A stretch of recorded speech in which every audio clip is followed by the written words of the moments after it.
ليلة خير من 1000 شهر، ليلة اختارها الله عز وجل على سائر ليالي العام وجعلها مهبط وحيه ونزول القرآن. أي فضل لهذه الليلة التي اختارها الله عز وجل من سائر ليالي العام فاختصها بهذا الفضل.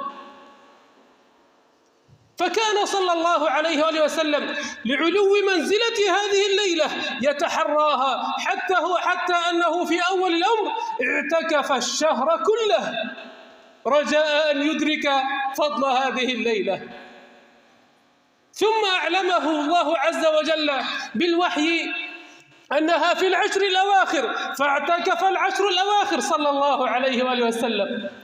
وكان عليه الصلاة والسلام إذا دخلت العشر كما تقول عائشة رضي الله تعالى عنها، تقول: أحيا ليلة وأيقظ أهله وشد مئزره، وهي كناية عن اعتزال النساء وإقباله على طاعة ربه ومولاه.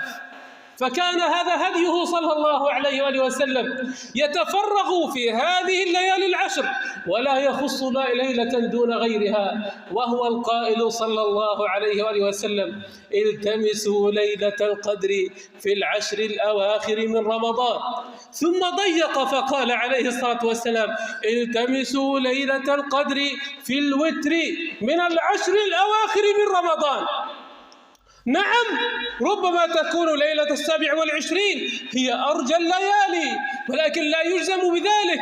هذا قوله صلى الله عليه وآله وسلم: التمسوها بالوتر من العشر الأواخر. وعلى الراجح من أقوال أهل العلم أنها متقلبة في العشر الأواخر فلا تثبت في يوم وليلة. فإذا عبد الله كنز موجود في هذه العشر، لم تفرط فيه وتبدأ بعدها؟ وهذا غالب فعل الناس، أنهم بعد انقضاء الليلة يبدأون يرقبون أشهر العلامات في معرفة ليلة القدر وينظرون شمس ذاك اليوم. عبد الله، من اغتنم ومن فرط وفات ذاك الفضل. اغتنم من الليل، من دخول الليلة، ودعك من العلامات والأمارات. المهم أن تحصل هذه الليلة. احرص إن كنت تقوى على أكمل هدي، وهو هدي نبيكم صلى الله عليه وآله وسلم، أن تعتكف هذه العشر. فإن عجزت عن ذلك فلا يفوتنك في هذه الليالي إدراك صلاة العشاء وصلاة الفجر في جماعة. وقد قال صلى الله عليه وآله وسلم: من صلى العشاء في جماعة فكأنما قام نصف الليل، ومن صلى الفجر في جماعة فكأنما قام الليل كله. فكان ابن مسعود بعد ذلك يقول: من صلى الفجر والعشاء في جماعة في العشر الأواخر أدرك ليلة القدر. تريد إدراك ليلة القدر؟ بهذا يكون إدراكها عبد الله. الأمر ليس بالعسير. لو تخلل تلك الليلة طعام وشراب وكلام مباح، وقد حرصت على أن تصلي العشاء مع إمامك حتى ينصرف، وأن تصلي الفجر في جماعة، وتخلل ذلك ذكر ودعاء، فقد أدركت ليلة القدر. الأمر يسير عباد الله، فإن أدركتها فما تقول فيها؟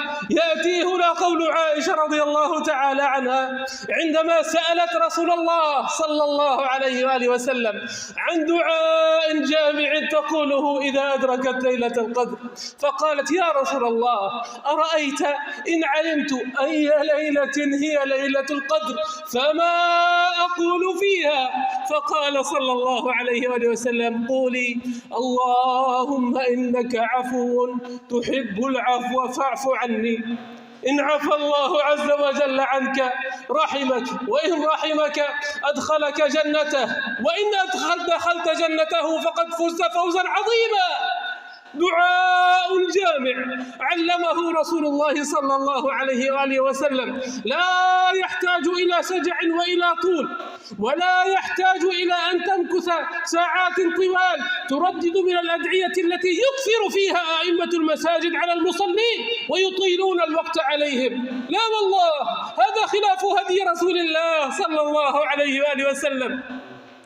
أكمل الدعاء دعاء النبي صلى الله عليه وآله وسلم، وكان يعجبه من الدعاء الجوامع، فكان إذا دعا شمل بدعائه خيري الدنيا والآخرة، فكان يقول: ربنا آتنا في الدنيا حسنة وفي الآخرة حسنة وقنا عذاب النار، شمل كل خير في الدنيا والآخرة.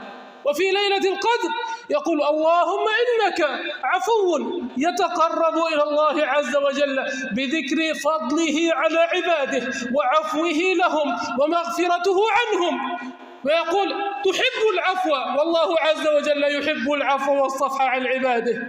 يتوسل إلى الله عز وجل بفضله وكرمه على خلقه، فيقول: تحب العفو فاعف عنا.